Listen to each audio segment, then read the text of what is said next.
Formula ఈ race కేసులో A1గా KTR.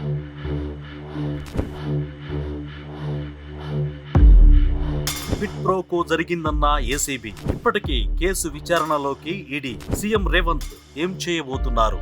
లొట్టపీస్ case అంటూ 1కి 4 సార్లు అన్నంత మాత్రాన నిజం కాకుండా పోదు.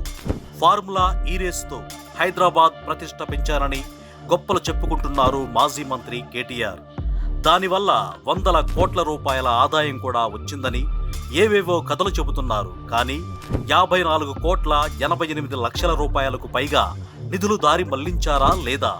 అందులో నిజం లేదా? అసలు కేబినెట్ అనుమతి లేకుండా ఒక విదేశీ సంస్థకు డబ్బులు చెల్లించకూడదని తెలీదా? అది పురపాలక శాఖ పరిధిలోనిది అని తప్పించుకునే ప్రయత్నం చేస్తున్నారు కేటీఆర్. కానీ లండన్ కంపెనీకి డబ్బు పంపించమని ఆదేశాలిచ్చిందే కేటీఆర్. నిజానికి ప్రభుత్వం ఎంతైతే ఇవ్వాలనుకుందో అంత మొత్తం సదరు కంపెనీకి చేరింది. పైకి చూస్తే ఇందులో అసలు క్విడ్ ప్రోకో ఉన్నట్టు కనపడదు. కానీ ప్రభుత్వానికి ఏసీబీ ఇచ్చిన రిపోర్టులో కీలక విషయాలున్నాయి. ఈ కార్ రేసింగ్ ఈవెంట్కు స్పాన్సర్షిప్ చేసిన కంపెనీలే ఎలక్టోరల్ బాండ్స్ రూపంలో బీఆర్ఎస్ పార్టీకి 44 కోట్ల రూపాయల ఫండ్స్ ఇచ్చాయి. అంటే ఇక్కడ క్విడ్ ప్రోకో జరిగినట్టేనని ఏసీబీ రిపోర్టు ఇచ్చింది.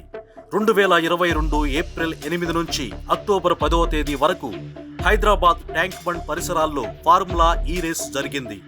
ఆ సమయంలో హెచ్ఎండిఏ నుంచి ఫార్ములా ఈ ఆర్గనైజేషన్ కు 44 కోట్లు చెల్లించారు. అది కూడా ఎన్నికల కోడ్ ఉన్న సమయంలో ఈసీకి చెప్పకుండా ఆర్బీఐ అనుమతి లేకుండానే చెల్లింపులు చేశారు. అలా లండన్ కంపెనీకి 44 కోట్లు చెల్లిస్తే దానికి బదులుగా గ్రీన్ కో గ్రూప్ నుంచి బీఆర్ఎస్ కు ఎలక్టోరల్ బాండ్స్ రూపంలో తిరిగి డబ్బులు వచ్చాయి. ఇదే విషయమై ఈడీ కూడా విచారణ జరుపుతోంది.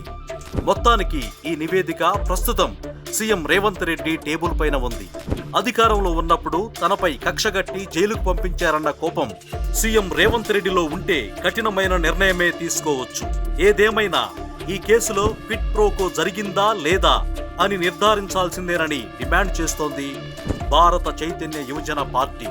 తప్పు ఎక్కడ జరిగినా, ఎంత పెద్ద వ్యక్తి చేసినా చట్ట ప్రకారం శిక్షించాల్సిందేనని భారత చైతన్య యువజన పార్టీ నిలదీస్తోంది.